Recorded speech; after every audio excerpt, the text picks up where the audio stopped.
Pre మార్కెట్కి సంబంధించిన ప్రధాన అంశాలు చర్చించుకుందాం. ముందుగా మిత్రులందరికీ స్వాగతం. ఈరోజు సెప్టెంబర్ 15వ తారీఖు సోమవారం. ముందుగా ఏడిఆర్ సెంటిమెంట్ ఎలా ఉందనేది ఒకసారి పరిశీలన చేసినట్లయితే HDFC bank, Wipro, Infosys, doctor Reddy's labs ADRs అయితే నెగిటివ్గా ట్రేడ్ అయినాయి. ఐసిఐసిఐ బ్యాంక్ ఏడిఆర్ మాత్రం స్లైట్ గ్రీన్లో ట్రేడ్ అయింది. మొత్తం మీద ఏడిఆర్స్ నుంచి కొద్దిగా నెగిటివ్ సంకేతాలు అనేది కనిపిస్తూ ఉన్నాయి. ఇండియన్ ఇండిసెస్ ఎలా పర్ఫామ్ చేసినాయి అనేది పరిశీలన చేసినట్లయితే ముఖ్యంగా ఎఫ్ఎంసీజీ, మీడియా, పిఎస్యు బ్యాంకుల్లో కొద్దిగా సెల్లింగ్ ప్రెషర్ అనేది కనిపించింది. ఇక మెటల్, ఫైనాన్షియల్ సర్వీసెస్, ఫార్మా, ఆటోలో స్ట్రాంగ్ రికవరీ అనేది కనిపించింది. మొత్తం మీద 70% ఇండియన్ ఇండిసెస్ అయితే పాజిటివ్గానే క్లోజ్ అయినాయి. ఇక గ్లోబల్గా మార్కెట్స్ ఎలా ఉన్నాయి అనేది పరిశీలన చేసినట్లయితే రష్యా అనేది టాప్ లూజర్గా ఉంది. లండన్ కావచ్చు, హాంకాంగ్, జర్మనీ అక్కడ దాకా నెగిటివ్గా ఉన్నాయి. ఫ్రాన్స్, యుఎస్ మార్కెట్స్ పాజిటివ్గా ఉన్నాయి.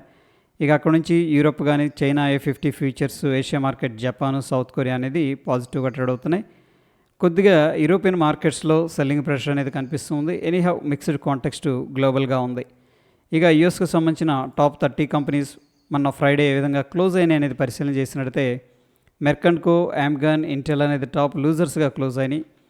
టాప్ గెయినర్స్లో Microsoft, Apple, Walmart, JP Morgan అనేది కనిపిస్తుంది. మొత్తం మీద యుఎస్ మార్కెట్స్ క్లోజ్ అయిన విధానంలో కొద్దిగా వీక్నెస్ అనేది ఉంది.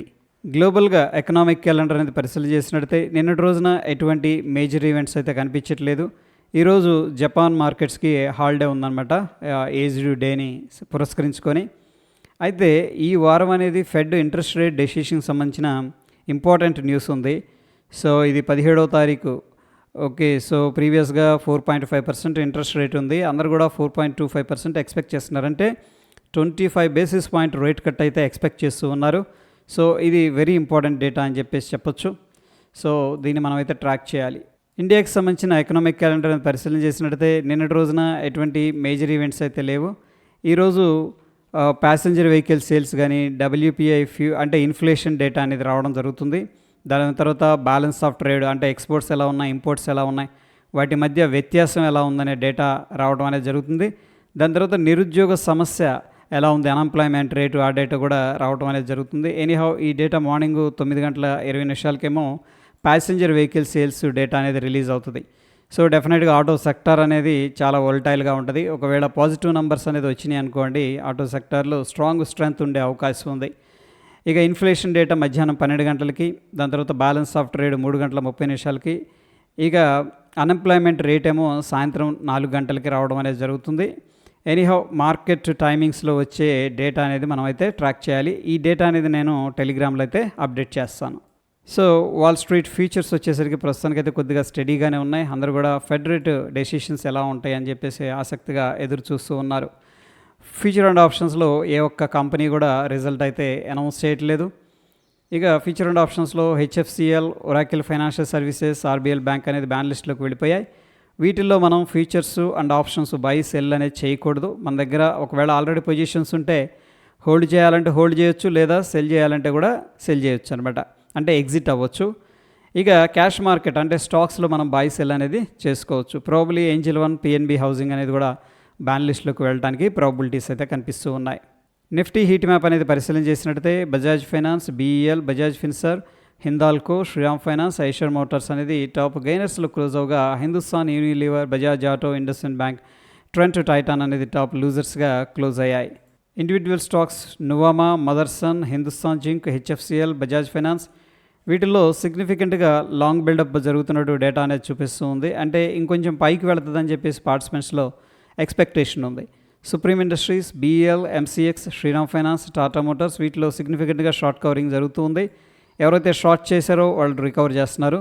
Jubilant Food, Bosch Limited, NBCC, Hindustan Unilever, UPL వీటిల్లో సిగ్నిఫికెంట్గా షార్ట్ బిల్డప్ అనేది జరుగుతుంది. సో ప్రాబ్లీ ఇంకొంచెం కిందకి వెళుతుందని చెప్పేసి పార్టిసిపెంట్స్లో ఎక్స్పెక్టేషన్ ఉంది. ఎటువంటి స్టాక్లో కూడా లాంగ్ అన్వైండింగ్ అనేది కనిపించట్లేదు. ఫ్యూచర్స్ బిల్డప్ ఎలా ఉందనేది పరిశీలన చేసినట్లయితే లాంగ్ సైడ్ 46%, షార్ట్ సైడ్ 41% కనిపిస్తుంది. మొత్తం మీద ఒక బ్యాలెన్స్డ్గా ఉందన్నమాట. అగ్రెసివ్ బుల్లిష్ సెంటిమెంట్ కనిపించట్లేదు, అగ్రెసివ్ బెరిష్ సెంటిమెంట్ కూడా కనిపించట్లేదు. ఇక నిఫ్టీకి సంబంధించిన ఫ్యూచర్ చార్ట్ అనేది మనం అబ్జర్వ్ చేస్తూ వస్తూ ఉన్నాం. సో మన రోజునైతే ఫ్రైడే గ్రీన్లో క్లోజ్ అయింది. Based on the price open interest interpretation ఏం చెప్తుందంటే షార్ట్ కవరింగ్ అనేది చెప్తుంది. ఎవరైతే కిందకు వెళ్తుందని చెప్పేసి షార్ట్ చేశారో వాళ్ళు రికవర్ చేస్తున్నారనమాట. ఇక ఈరోజు ఎటువంటి ఇండెక్స్లో కూడా ఎక్స్పైరీ అయితే లేదు. పార్టిసిపెంట్ వాయిస్ డేటా అనేది మనం పరిశీలన చేసినట్లయితే ఎఫ్ఐఎస్ ప్రతిసారి కూడా ఇండెక్స్ ఫీచర్స్లో షార్ట్ అనేది చేస్తూ ఉండేవాళ్ళు. బట్ ఈసారి షార్ట్స్ అయితే కనిపించట్లేదు. స్టాక్ ఫీచర్స్లో మాత్రం బులిష్గా ఉన్నారు, స్టాక్స్లో కూడా కొద్దిగా బులిష్గా ఉన్నారు. ప్రొపరేటరీ ఇండెక్స్ ఆప్షన్స్ ద్వారా బులిష్గా ఉన్నారు, క్లయింట్ టు ఇండెక్స్ ఆప్షన్స్ ద్వారా బేరిష్గా ఉన్నారు. డిఐఎస్ ఇండెక్స్ ఫీచర్స్లో బులిష్గా ఉన్నారు, స్టాక్ ఫీచర్స్లో బేరిష్గా ఉన్నారు, స్టాక్స్లో బులిష్గా ఉన్నారు. సో మొత్తం మీద ఎఫ్ఐఎస్ 130 కోట్లు క్యాష్ మార్కెట్లో ఇన్వెస్ట్మెంట్ చేసినట్టు తెలుస్తుంది. డిఐఎస్ ఏమో 1556 కోట్లు క్యాష్ మార్కెట్లో ఇన్వెస్ట్మెంట్ చేసినట్టు తెలుస్తుంది. డిఐఎస్ ఎఫ్ఐఎస్ ఇద్దరు కూడా ఈసారి నెట్ బయర్స్గా ఉన్నారు. ఇండియా విక్స్ అనేది పరిశీలన చేసినట్టయితే మొన్నటి రోజున 2.29% డ్రాప్ అయింది. ప్రస్తుతానికి ఇండియన్ మార్కెట్స్లో వోల్టాలిటీ తగ్గింది, స్టేబుల్గా ఉందని చెప్పేసి ఇండియా విక్స్ చెప్తుంది. ఇక డాలర్ ఇండెక్స్ అయితే ప్రస్తుతానికి కొద్దిగా బుల్లిష్గా ఉండే ప్రయత్నం అయితే చేస్తూ ఉంది. Dow Jones industrial average futures కొద్దిగా ప్రాఫిట్ బుకింగ్ జరిగింది. ఎనీహౌ ఈరోజు అయితే 7 పాయింట్స్ బుల్లిష్గా ఉంది. నిఫ్టీ అనేది మనం పరిశీలన చేసినట్టయితే సో ప్రీవియస్గా ఒక ఇంపార్టెంట్ రెసిస్టెన్స్ లెవెల్ ఉంది అండ్ ఆ లెవెల్ దగ్గర అయితే కొద్దిగా ప్రాఫిట్ బుకింగ్లో ఉంది. సో ఇమీడియట్గా ఈ లెవెల్ అనేది బ్రేక్అవుట్ అయితే 25,222 అనేది అప్సైడ్ వెళ్ళడానికి పాసిబిలిటీ ఉంది. ఇమీడియట్గా మనకున్న సపోర్ట్ వచ్చేసరికి 24,999 అనేది కనిపిస్తుంది. సెన్సెక్స్ విషయానికి వచ్చేసరికి మనకి ఇమీడియట్గా ఉన్న రెసిస్టెన్స్ 82,718, ఇమీడియట్గా ఉన్న సపోర్టు 81,523. బ్యాంక్ నిఫ్టీ విషయానికి వచ్చేసరికి 55,096 అనేది ఇమీడియట్గా ఉన్న రెసిస్టెన్స్, 54,407 అనేది ఇమీడియట్గా ఉన్న సపోర్టు. ఇక ప్రస్తుతానికి గిఫ్ట్ నిఫ్టీ అయితే మనకి గ్యాప్ డౌన్ అనేది అడ్వైస్ చేస్తుంది. సో ప్రీవియస్గా ఇక్కడ క్లోజ్ అయిందనమాట, బట్ ఈసారి ఏంటంటే ఇక్కడ ఓపెన్ అయింది, స్లైట్గా గ్యాప్ డౌన్ అనేది చూపిస్తుంది. మనం చూస్తున్న సమయానికైతే 50 పాయింట్లు నెగిటివ్గా ఉంది. ఇక నంబర్ అనేది మనం తీసుకున్నట్టయితే 25,160 దగ్గర మన గిఫ్ట్ నిఫ్టీ ఫ్యూచర్ అనేది ట్రేడ్ అవుతుంది. మన నిఫ్టీ ఫ్యూచర్ వచ్చేసరికి 25,205 దగ్గర క్లోజ్ అయింది. సో మొత్తం మీద ఒక 45 పాయింట్లు నెగిటివ్గా ఉంది. Based on the gift Nifty future మనం గ్యాప్ డౌన్ అయితే ఎక్స్పెక్ట్ అనేది చేసుకోవచ్చు. ఇక యుఎస్ ఆయిల్ అనేది పరిశీలన చేసినట్టయితే ప్రస్తుతానికి డైలీ టైం ఫ్రేమ్లో 63.84 అనేది ఇమీడియట్ రెసిస్టెన్స్ అండ్ $62.5 అనేది ఇమీడియట్గా ఉన్న సపోర్ట్ అనమాట. ప్రస్తుతానికి గోల్డ్ అయితే కన్సోలిడేషన్ అనేది తీసుకుంటూ ఉంది, చాలా లాంగ్ కన్సోలిడేషన్, ప్రాఫిట్ బుకింగ్ అనేది జరుగుతుంది కొద్దిగా.